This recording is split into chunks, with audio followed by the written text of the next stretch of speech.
तो ये मेरा व्यू रहा है काफ़ी टाइम से कि अगर आपको इस इंडियन टेलीकॉम मार्केट में पार्टिसिपेट करना है, भारती को चूज़ करें। देखिए, वोडाफोन आइडिया में 11 रुपये पे जब FPO आया था तो एक व्यू था कि 11 रुपये का FPO मिल रहा है, ले लें, और उसके बाद आपको अच्छे वो 11 रुपये वाला 17-18 रुपये हो गया। अब देखिए, वोडाफोन आइडिया चलना बंद हो गया है, ठीक है, क्योंकि हर कोई यहाँ पर लॉन्ग है।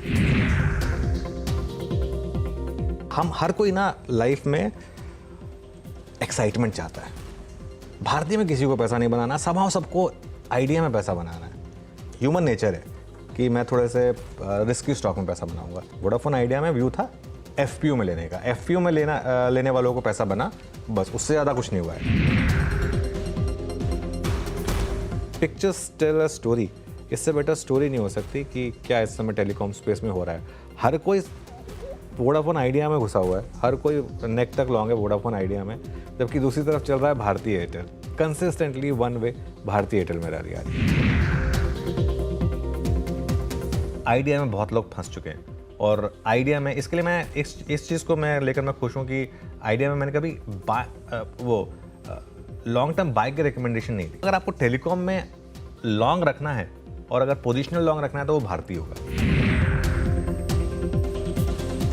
मुझे लग रहा है कि यहाँ से भारती एयरटेल में एक और बड़ी रैली होगी, और वोडाफोन आइडिया में बहुत बड़ी जो डिक्लाइन आ रही है वो बिल्कुल परफेक्ट है मार्केट का इसमें जो रिएक्शन है। CNBC आवाज पर लगातार हम आपको आगाह करते रहे कि वोडाफोन आइडिया से दूर रहें, इस स्टॉक में निवेश करने की जरूरत नहीं है, यहां पर थोड़ा सा स्मार्ट प्ले आप करें, क्योंकि इस पूरी ही पॉकेट में अगर कोई सेफ स्टॉक है या कंपैरेटिवली बेटर प्लेस है तो भारती एयरटेल है।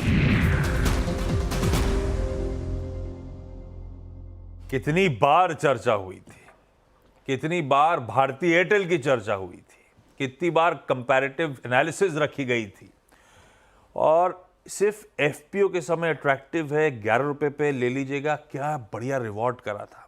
उसके अलावा हमेशा कहा था इससे दूर रहिए। भारती एयरटेल की लॉन्ग टर्म चार्ट दिखाई थी कि 500-600 से हम कैसे राइड कर रहे हैं, और आज आके कहाँ खड़ा हो गया भारती एयरटेल। और हम, अच्छा, ये सब हुआ, बट आई एम श्योर भतरों ने माना भी नहीं होगा। बिल्कुल, तो लिया होगा सट्टा, बिल्कुल गलती हो गई। हाँ।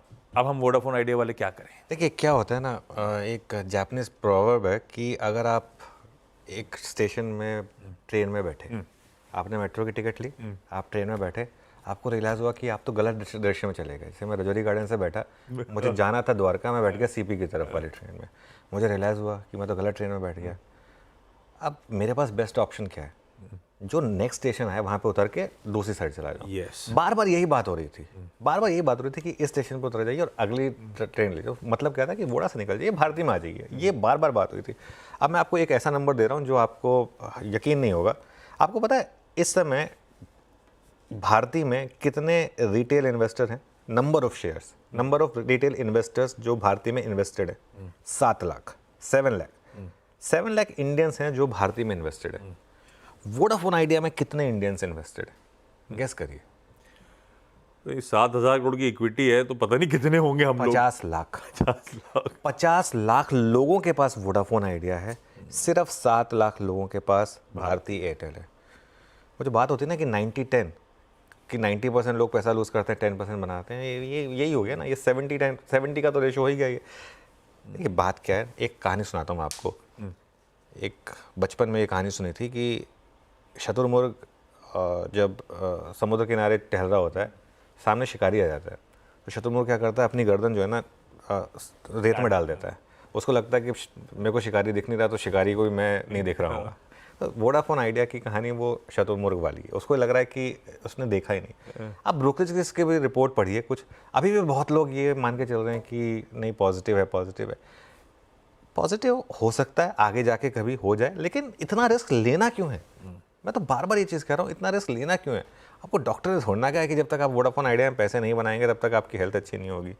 जिसके लक में है उसको बनाने दीजिए। वहाँ दूसरी तरफ इतना भारतीय चमक रहा है, इतना अच्छा चल रहा है, उसको चलने दीजिए, क्या तकलीफ है। कल 87 करोड़ शेयर्स की डिलीवरी हुई है यहाँ पर, और कल FPO का लेवल टूटा है। कल FPO वालों ने भी कहा बॉस थैंक यू, अब मैं निकल रहा हूँ यहाँ से, और हो सकता है कि और कुछ टाइम के बाद बॉटम बन जाए। लेकिन ये सब चीज़ों ना एक लेसन होते हैं। लेसन क्या होता है? टेम्पटेशन सबकी होती है आशीष, मार्केट में टेम्पटेशन सबकी होती है। मार्केट चीज़ ही ऐसी है। अगर आपको करना भी है ना, लॉजिक के साथ करें। लॉजिक क्या था कि एफपीओ में लीजिए 16-17 रुपए पे निकल जाइए। और जब वो गिरना शुरू हो गया था ना, वहाँ पे जब हमने याद होगा हमने बात भी की थी कि 2-3 स्मार्ट इन्वेस्टर्स ने माल छोड़ना शुरू कर दिया। जब आपको स्क्रीन वो बता रही है ना कि लोगों ने माल छोड़ना शुरू कर दिया है, आप भी निकल जाइए। क्योंकि और प्लस क्या है ना, फॉर एग्जांपल बड़े बड़े फंड्स हैं जिन्होंने लिया भी होगा, उनकी सेहत पे हल्का सा भी फर्क नहीं पड़ा होगा। उन्होंने कल अगर उन्होंने 11 पे भी लेके अगर कल 10 में बेचा, 10.5 में बेचा होगा, उनकी सेहत पे कुछ फर्क नहीं पड़ा होगा।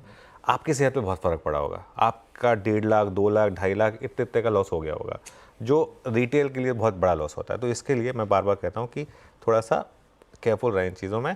देखिए, गलती सबसे होती है, ऐसा नहीं है कि भाई गलती नहीं होती है। एक होती है गलती करना, एक होता है उसके पास गलती पे अडिग रहना। जब मार्केट ने आपको वर्डिक्ट दे दिया कि नहीं आपसे गलती हो गई, तो उस केस में वहाँ से निकलने में भलाई है। वो आपका एक